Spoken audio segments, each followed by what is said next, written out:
আমি যেভাবে deep fridge গুছিয়ে সাজিয়ে গুছিয়ে রাখি সেটা আপনাদের সাথে শেয়ার করব।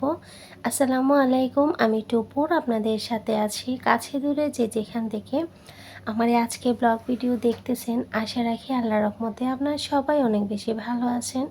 আজকে আপনাদের জন্য রেগুলার ব্লগ ভিডিও নিয়ে চলে আসছি, আশা রাখি আপনাদের কাছে ভালো লাগবে।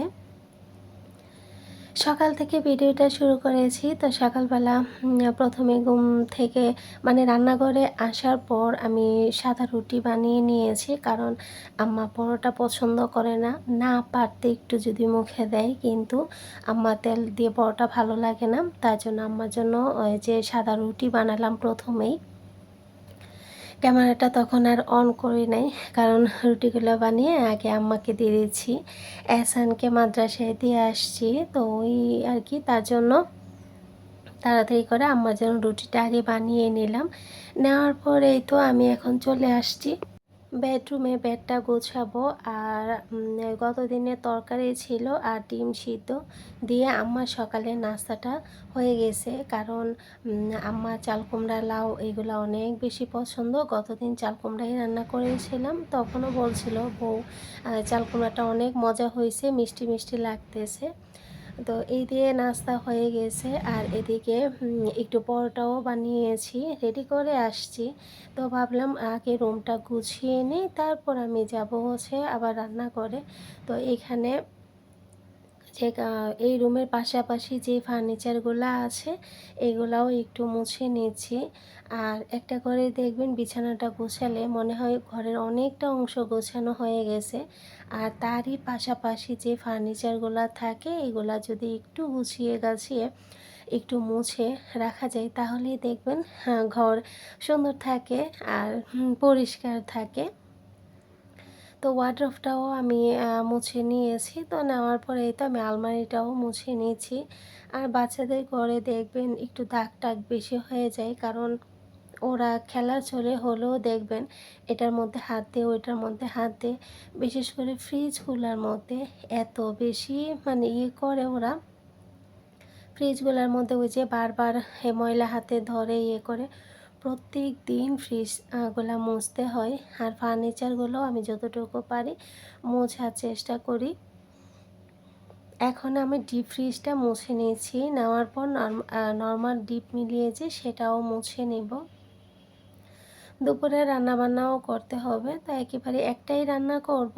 আর গত দিনের একটু শাক টাক আছে ফ্রিজে, তার জন্য। আর ছেলে যেহেতু মাদ্রাসা থাকে, তার জন্য কিন্তু আমার সবসময় 12টার মধ্যেই রান্নাটা শেষ করতে হয়, তা না হলে ওকে খাবারটা দিতে আমার অনেক বেশি কষ্ট হয়ে যায়। আচ্ছা, যেসব আপুরা এখনও পর্যন্ত আমার সাথে আছেন প্লিজ একটা লাইক দিয়ে দিবেন, আর ভালো লাগলে আমার চ্যানেলটা সাবস্ক্রাইব করে আমার পাশেই থেকে যেতে পারেন। আর এরই মধ্যে যারা এই কাজগুলো করে ফেলছেন সেসব আপুদেরকে অসংখ্য ধন্যবাদ। তো ডিপ ফ্রিজ কিন্তু ডিপ ফ্রিজ বলেন আর নর্মাল ডিপ মিলিয়ে বলেন, যেটাই বলেন, এক একজনের পছন্দ এক এক রকম। তো আমি ডিপ ফ্রিজে সবসময় আমি ডিপ ফ্রিজে শুধু বক্সেই রাখি। আর কোনটার মধ্যে কি রাখলাম লিখেও রাখছি, কারণ সাদা ভিতরে কোনো কিছু দেখা যায় না, তার জন্য উপরে লিখে রাখছি। আর এই যে দেখতে পাচ্ছেন এইগুলা হচ্ছে ভিতরে আমার আলাদা একটু খাবার, এগুলা প্যাকেট করতে হবে। এই যে শিং মাছ, বড় মাছ যেগুলো আছে শুধু মাছ লেখা, এগুলো হচ্ছে শুধু বড় মাছ, আমি আমার মতো করে গুছিয়ে রেখেছি। তো অনেকেই আছেন যে প্যাকেট সহকারে রাখা হয়, বক্সও রাখা হয়। তো আমি যেভাবে রাখছি আর কি। তো এখানে খেজুরের গুড় আছে, এই যে পিঙ্ক কালার বড় বক্সটায় খেজুরের গুড় আছে, তারপর কাঁচা আম আছে, নারিকেল, গাজর, মটরশুঁটি সব কিছু আলাদা আলাদা বক্সে রেখেছি, আদা বাটা, রসুন বাটা সব কিছু। এভাবে রাখলে কি ফ্রিজটা একটু সুন্দর দেখা যায়। কিন্তু পছন্দ, তো আমার পছন্দের সাথে হয়তোবা অনেকের পছন্দ মিলবে না, কিন্তু আমার কাছে এভাবেই ভালো লাগে যে বক্সে করে রাখবো, যেটা দরকার সেটা খুলে নেব। আর এখানে আমি দুপুরে কি রান্না করব সেটা আমি খুলে নিচ্ছি। তো আজকে রান্না করব ফেসকা। তো কে কী বল, ফেসকা না ফেস বা ওইটা উচ্চারণটা ঠিকভাবে আমি জানি না। তো আমি যতটুকু জানি ফেসকা, তো সেটা খুলে নিয়েছি আর কি। তো এই তো বক্সে রেখেছিলাম, তো খুলে নিয়েছি, এখন ভিজিয়ে রাখবো। ভিজিয়ে রাখতে রাখতে সকালের যে কি বলে খাবারটা শেষ হয়ে যায়, আবার ধোয়াধুয়ি এগুলাও তো থাকে। তো ওই জন্য এই ফাঁকে এগুলো ভিজানো হয়ে যাবে। কারেন্ট চলে গেছে, তার জন্য একটু অন্ধকার অন্ধকার।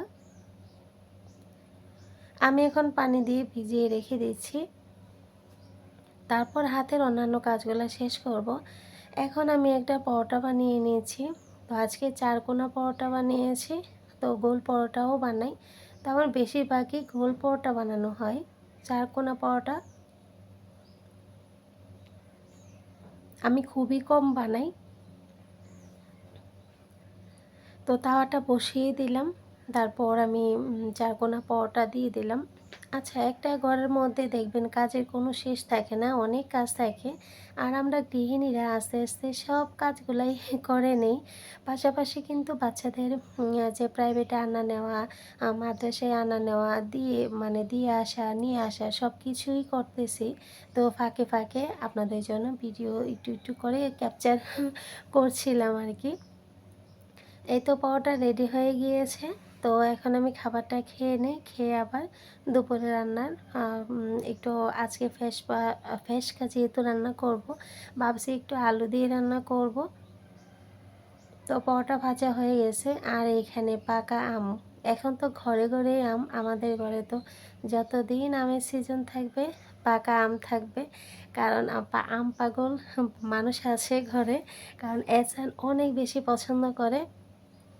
ওর সাথে আমিও কিন্তু পছন্দ করি, কিন্তু ও একদম পাগলের মতো পছন্দ করে। কারণ হচ্ছে মাদ্রাসা থেকে আইসে বলবে আম্মু আম আছে, মাদ্রাসায় নিয়ে যাওয়ার সময় দুপুরবেলা আবার বলবে যে আম্মু আম আছে, আবার টিফিনেও আম নিয়ে যাবে। রাতে 10টার সময় ওকে আনতে যাই, ও তখনও বলবে আম্মু আম আছে। তো যতদিন সিজন থাকে ঠিক ততদিন ওর জন্য হলেও আম রাখতে হয়। মেয়েগুলা আবার বেশি একটা আম পছন্দ করে, কিন্তু ওই যে অনেক বেশি খাওয়া ওটা না, কিন্তু ছেলেটা বেশি পছন্দ করে। এখন তো নাস্তা খেলাম, তো খাওয়ার পাশাপাশি এগুলো আমি ধুয়ে নিচ্ছি। আর এর আগেও কিন্তু সিঙ্কটা বড়া কিছু হয়েছিল, তো প্রথমে নাস্তা খাওয়ার পর ওগুলোও আমি ধুয়ে নিয়েছি। তো ধুয়ে নেওয়ার পর আবার পানিটা ঝরে গেলে আমি আবার ঝুড়ি থেকে উঠিয়ে নিই। তো ওরা খাওয়ার পর উঠিয়ে নিয়েছিলাম, তো আম্মা, তারপর ওরা খাওয়ার পর এখন আবার আমি খাওয়ার পর আবার এইগুলা হয়েছে। তো এইগুলাকে আবারও আমি করে নিচ্ছি আর কি, ধুয়ে নিলাম, পানি ঝরলে আবার রেখে দিব জায়গা মতো। আর দেখবেন কি সবসময় যে কিছুক্ষণ পর পরে কিছু কিছু করে জমা পড়ে যায়, তো সাথে সাথেই ধোয়ার চেষ্টা করি। তো সিঙ্কটার মধ্যে অনেক বেশি হলুদের দাগ পড়ে। তো এই তো ধোয়া শুরু করলাম দিনে, মনে করেন যে 3বার তো ধোয়া হয়ই, সকাল দুপুর রাত। তো দুপুরে রান্নাবান্নার পরও আবার সিঙ্কটা ধোবো, তা না হলে কেমন হলুদ হয়ে থাকে, দেখতে একটুও ভালো লাগে না। তো এক একজনের কাজের সিস্টেম দেখবেন এক এক রকম, কিন্তু ঘুরে ফিরে আমরা ঘরে একই কাজ করি গৃহিণীরা, তাই না বলেন? তো এখানে আমি একটা প্যান বসিয়ে দিলাম, হাতের কাজগুলো শেষ করে আসছি। তো এখানে ওর আবার এসানের বাংলা ম্যাম আসছে, ওর আবার বাংলা পড়াটা পড়ানোর জন্য বসালাম। মাদ্রাসা থেকে আসার পর ওকে আবার একটু ঘুম পাড়িয়ে দিই। তো ঘুম পাড়াতে গেলে আমার সাথে শুতে হয়, তা না হলে উনি ঘুমায় না। তো ওকে আবার মাদ্রাসা মানে ওর বাংলার ম্যাম আসলে ওকে আবার উঠাই দিতে হয়, তা না হলে কি করে ও কান্নাকাটি করে অনেকক্ষণ ধরে ওকে ডেকে দিতে হয়। তো এইভাবেই চলছে। আর ওকে প্রাইভেটে বসিয়ে দিয়ে আমি ওদিকে ওকে যেই তরকারিটা দিব, ওকে তো একটা তরকারি দিলেই চলে। তো তার জন্য ওকে যেটা দিব সেটা আগে রান্না করে ফেলি। এখানে আমি প্রথমেই হলুদ, মরিচ, লবণ দিয়ে আলু আর ফেসকাগুলোকে ভেজে নিয়েছি। ভেজে নেওয়ার পর উঠিয়ে নিলাম। উঠিয়ে নেওয়ার পর ফ্রাই প্যানে আমি তেল দিলাম, পেঁয়াজ দিলাম, আদা বাটা, রসুন বাটা, হলুদের গুঁড়া, মরিচের গুঁড়া, ধনিয়া জিরার গুঁড়া, গরম মশলার গুঁড়া, স্বাদ মতো লবণ সব কিছু দিয়ে আমি একটুখানি পানি দেব, দিয়ে আমি মশলাটাকে কষিয়ে নেব। তো এখন আমি একটু পেঁয়াজের সাথে একটু ভেজে নিয়েছি, তারপর অল্প করে পানি দিব, দিয়ে মশলাটা আমি কষিয়ে নিব। কষিয়ে নেওয়ার পর আমি ওই যে ভেজে রাখা ফেসকাগুলো দিয়ে দিব, দিয়ে তারপর একটু নাড়াচাড়া করে রান্না করে নিলেই হবে। তো প্রথম দিকে তো আমি চুলাটা একটু মুছে টুছে নিয়েছি, আবার রান্নার পাশেও একটু হাতটা নাড়াচাড়া করে মুছে নিয়েছি, আবার রান্নার পরও আবার একটু যে মুছে নেব আর কি। তো যেহেতু তেলের করলাম, তেল ভাজাভুজি করলে দেখবেন চুলা বেশি তেল চিটচিটে হয়ে যায়। তো রান্নাটা শেষ করে নিই, তারপর মুছে নেব। এই তো আমার যে পেশকার আলুগুলো দিয়ে দিলাম, দিয়ে একটু নাড়াচাড়া করে তারপর হচ্ছে গিয়ে আমি অল্প করে একটু পানি দিয়ে দিলাম, দিয়ে তারপরে এখন আমি একটু মাখা মাখা করে নেব, যেহেতু একটা তরকারি, তার জন্য আর একেবারেই ভাজা ভাজা ভুনা ভুনা করব না। ওই যে করলাম কি বলে, একটু ভেজা ভেজা রাখবো। আর কচুর শাক আছে ফ্রিজে, এই দিয়ে আমাদের আজকে খাওয়া দাওয়া হয়ে যাবে। যারা এই পর্যন্ত আমার সাথে এসেছেন সবাইকে অসংখ্য ধন্যবাদ। ভিডিও ভালো লাগলে প্লিজ একটা লাইক দিয়ে দিবেন। সবাই ভালো থাকবেন, আমাদের জন্য দোয়া রাখবেন। সামনের ব্লগে আবারও আপনাদের সাথে দেখা হয়ে যাবে। আমার সাধারণ সিম্পল লাইফস্টাইলটাই আপনাদের সাথে শেয়ার করা হয়। আজকের মতো এখানে বিদায় নিচ্ছি। আল্লাহ হাফেজ।